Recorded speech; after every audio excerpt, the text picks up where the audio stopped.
আপনি ঋষিকেশ যাবেন বলে ভাবছেন, কিন্তু কোথায় থাকবেন, কী কী দেখবেন সেটা বুঝতে পারছেন না? তাহলে শুনুন, আগে হাওড়া থেকে ডাইরেক্ট ট্রেন ধরে ঋষিকেশে চলে আসুন। আর তা না হলে হাওড়া থেকে দিল্লি, আর দিল্লি থেকে ঋষিকেশে আসুন, যার স্লিপার ক্লাসের টিকিট 650 থেকে 700 টাকা লাগবে।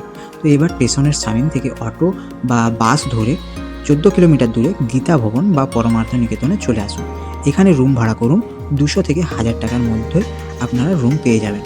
তারপর ঋষিকেশ পায়ে হেঁটে ঘুরে দেখুন। তো প্রথমে দেখবেন রামঝুলা, এখান থেকে পুরো গঙ্গাকে অসাধারণ লাগে দেখতে। তারপর ঘুরে দেখুন গীতা ভবন, তারপর 13তলা শিব মন্দির, যেটাকে 13 মঞ্জিল ভূতনাথ টেম্পল বলে থাকে এখান থেকে।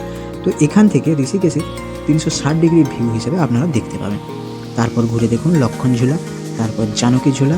তারপর যদি পরমার্থ নিকেতনে থাকেন তাহলে পরমার্থ নিকেতনের মন্দিরগুলো ঘুরে দেখুন, এবং পরমার্থ ঘাট, আর এই ঘাটের সন্ধ্যা আরতি।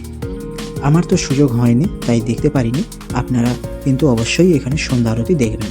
তারপর সময় থাকলে রিভার রাফটিং করতে পারেন, 300 থেকে 1000 টাকা মতো লাগবে। তো এইভাবে ঋষিকেশ একদিনে ভালো করে ঘুরে দেখতে পারেন।